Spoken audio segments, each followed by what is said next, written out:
Hello and welcome all, this is learning locus और प्रस्तुत है कॉमन एरर्स। आज के इस लेक्चर में हम लोग सीखने वाले हैं सबसे पहले लिस्ट और शुड का यूज। उसके बाद सीखेंगे हम दो और एट का प्रयोग और फिर बाद में कुछ प्रीपोजिशंस का भी यूज देखेंगे। लेकिन सबसे पहले लिस्ट शुड का प्रयोग। देखिए हमारे सामने सेंटेंस है, walk slowly लेस्ट you should not fail. आपको जानना चाहिए लिस्ट की हिंदी होती है ऐसा न हो कि, ऐसा न हो कि, यह हिंदी होती है। और इस तरह से हिंदी से ही समझ में आ रहा है कि यह एक निगेटिव वर्ड है लेस्ट।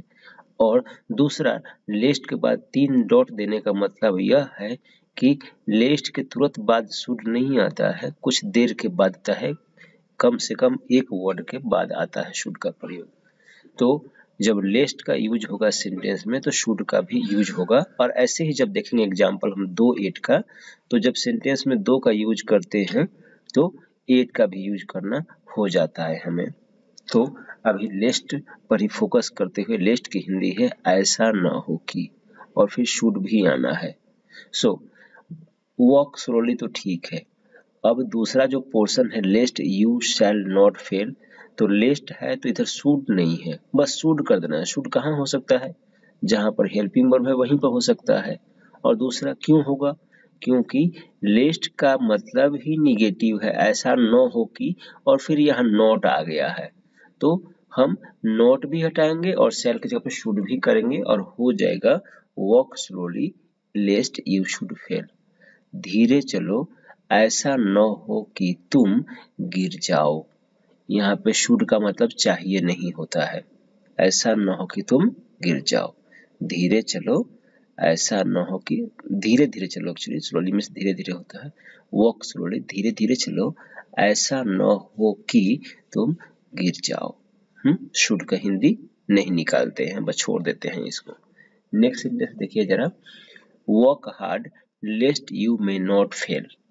फिर वर्क हार्ड तो ठीक है, लेस्ट यू मे नॉट फेल, यहाँ पे फिर नोट आ गया है और फिर लेस्ट के बाद शुड नहीं है तो फिर वही काम होगा, मे नोट जब पे हम डाल देंगे शुड।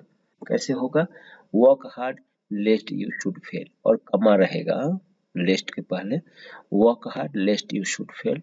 इस तरह से होगा, कठिन परिश्रम करो ऐसा न हो कि तुम अनुत्तीर्ण हो जाओ, फेल हो जाओ। राइट, तो आपने देखा लिस्ट का यूज। लिस्ट के जिस पार्ट में लिस्ट होगा वहां पर शुड का भी यूज करना है। अब है नेक्स्ट, और सबसे पहले इसका एक्सप्लेनेशन भी है। लिस्ट जो होता है यह शुड के साथ ही आता है, और लिस्ट की हिंदी भी लिख दिया है ऐसा न हो कि। अंग्रेजी में हिंदी होता है इन ऑर्डर दैट, और फिर नॉट भी है, न यहाँ पे है तो इंग्लिश में भी नॉट का मीनिंग रहता है। तो इस तरह से हमने लिस्ट का यूज पढ़ लिया। अभी आगे है 2-8 का यूज। दो Ram is poor but he is happy. गलत सेंटेंस आप जानते हैं पहले से ही, तो और यह भी समझ कि सही क्या हुआ, दो का प्रयोग हुआ है तो फिर कंजक्शन की जगह पे आ जाएगा 8 और हो जाएगा दो Ram is poor 8 he is happy. यद्यपि राम गरीब है फिर भी वह खुश है, यद्यपि राम गरीब है फिर भी वह खुश है, हिंदी है इसका। नेक्स्ट है एग्जांपल इसी का, दो राम इज पुअर।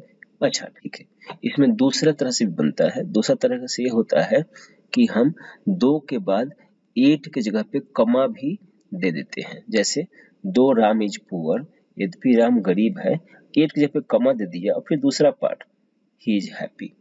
दो Ram is poor he is happy, यद्यपि राम गरीब है वह खुश है, यह हो गया। तो इस तरह से आपने देखा कि दो आता है 8 के साथ और चाहे कम्मा के साथ। ध्यान रखिएगा, शुरू में मैंने बोल दिया था कि दो के साथ 8 को रखना होता है, यह पूरा सत्य नहीं था। सत्य क्या है, दो के साथ हम 8 रख सकते हैं और 8 नहीं रखे हैं तो कमा रखेंगे, दोनों में से कोई एक रखेंगे दो के साथ। दो मीन्स होता है यद्यपि, आप हिंदी में नहीं निकालते वक्त इसका मीनिंग समझ चुके हैं। 8 मतलब तो भी, 8 की हिंदी होती है तो भी। तो यह स्लाइड कंप्लीट होता है जिसमें लिस्ट का यूज देखा जिसके साथ शुड का रहना अनिवार्य है, और दूसरा 8 का यूज देखा, 8 के साथ दो का यूज देखा जिसके साथ 8 का रहना अनिवार्य है, और 8 न हो तो कम्मा का रहना अनिवार्य है। नेक्स्ट स्लाइड प्रीपोजिशन से संबंधित देखिए। Meera is afraid for dogs. आप एप्रोप्रिएट प्रीपोजिशन के लेक्चर में देखे हैं कि अफ्रेड के साथ फॉर नहीं आता है, आता है ऑफ। मीरा कुत्तों से भयभीत है। मीरा कुत्तों से, यहाँ पे अफ्रेड ऑफ का मतलब होता है से भयभीत। सो आपने एप्रोप्रिएट प्रीपोजिशन में देख लिया है, इसलिए मैं यहाँ पे फोकस नहीं कर रहा हूँ। भयभीत, सो मीरा कुत्तों से भयभीत है, हो गया। तो अफ्रेड के साथ हमेशा ऑफ प्रीपोजिशन आता है और कोई डाल देता है कोई, तो वह प्रायः गलत हो जाएगा। Meera is afraid of go home. Afraid of go home, इसमें गलती है। यहाँ पे देखिए अफ्रेड ऑफ है, उसके बाद डॉग्स है, नाउन है। अब बोल रहा है Meera is afraid of go home, इधर वर्ब डाल दिया, अफ्रेड ऑफ के बाद वर्ब डाल दिया है, ऐसा तो नहीं होता है। सही क्या होगा, Meera is afraid to go home. Afraid के बाद हमेशा प्रीपोजिशन है, कंपल्सरी नहीं है। अगर अफ्रेड के बाद इंफिनिटिव रहता है, फुल इन्फिनिटिव मतलब 2 + V1, तो अफ्रेड के बाद प्रीपोजिशन का प्रयोग नहीं करते हैं। Meera is afraid to go alone, हाँ अलोन है यहाँ पे, तो alone. Meera is afraid to go alone. लेकिन अगर अफ्रेड के बाद आपको प्रीपोजिशन का प्रयोग करना है, ऑफ का प्रयोग करना है, तो अफ्रेड के बाद आपको नाउन डालना पड़ेगा। और नाउन कैसे डाल सकते हैं, Meera is afraid of going home. आप जानते हैं ना, जब वर्ब में ing लगा देते हैं तो ये हो जाता है गोइंग, V4 बोलते हैं। इसे जेरंड भी बोलते हैं, जेरंड। और जेरंड नाउन का भी काम करता है। जेरंड का रोल आपने पढ़ा हुआ है, जेरंड वाले लेक्चर में, तो जेरंड नाउन का भी काम करता है। तो यहाँ पे नाउन हो गया, Meera is afraid of going home. So आपने क्या देखा, अफ्रेड के साथ ध्यान देना है। अफ्रेड के साथ अगर फुल इन्फिनिटिव है तो अफ्रेड के बाद कोई प्रीपोजिशन नहीं आएगा। और अफ्रेड के बाद अगर नाउन है तो अफ्रेड के बाद ऑफ आएगा। नाउन के रूप में यहाँ डॉग्स भी है और इधर जेरंड गोइंग भी है, तो अफ्रेड का हो गया। नेक्स्ट वन, अच्छा इसका एक्सप्लेनेशन है यही, अफ्रेड के साथ ऑफ आता है, लेकिन फुल इन्फिनिटिव अगर अफ्रेड के बाद है तो अफ्रेड के बाद कोई प्रीपोजिशन नहीं आता है। फुल इन्फिनिटिव का मतलब आप समझ रहे हैं, टू पहले से ही रहेगा V1 के साथ, जैसे टू को, तो अब फिर अफ्रेड के बाद कोई प्रीपोजिशन नहीं आएगा, ये 2 + गो V1 रहेगा ही रहेगा। Next, an apple is differ than an orange। हाँ, डिफर के साथ प्रीपोजिशन लगाना है। आपको जानना चाहिए कि डिफर जो डिफरेंस निकालते हैं, थिंग्स के बीच निकालते हैं, वस्तुओं के बीच निकालते हैं। और कभी कभी डिफरेंस हम पर्सन्स के भी बीच निकालते हैं। एग्जाम्पल में पूरा क्लियर हो जाएगा। तो थिंग्स में क्या, थिंग्स में एप्पल है और इधर ऑरेंज है, इन दोनों से तुलना हो रही है। तो डिफर जब थिंग्स के साथ होता है तो यहाँ पे आता है फ्रॉम, और डिफर जब पर्सन के साथ होता है तो यहाँ पे आता है विद। तो अब आप समझ गए हैं कि डिफर जब थिंग्स का है, एप्पल थिंग है, ऑरेंज थिंग है, दोनों के बीच डिफरेंस निकाला जा रहा है, तो डिफर के बाद आना चाहिए कौन सा प्रीपोजिशन, फ्रॉम आना चाहिए। सो सेंटेंस सही क्या हो जाएगा, an apple is differ from an orange। From आ गया। दूसरा एग्जाम्पल जैसे पर्सन का एग्जाम्पल होगा, देखिए Ram is differ from Pihu.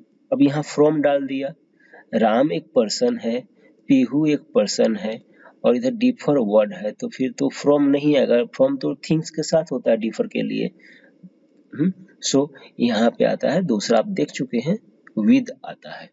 तो क्या होगा, Ram is differ with Pihu, Ram is differ with Pihu.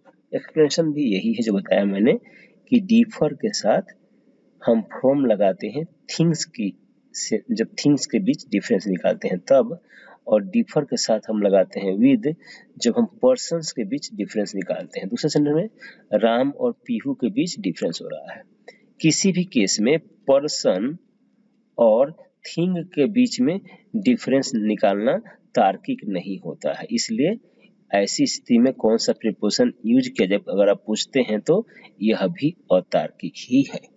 So difference जब थिंग्स के बीच होगा तो आप लगाएंगे फ्रॉम, और डिफरेंस जब चाहे डिफर जो भी वर्ड हो रहा है यह पर्सन्स के साथ होगा बीच होगा तो लगाएंगे आप थिंग। इस लेक्चर को यहीं पे रोक देते हैं। Thank you very much.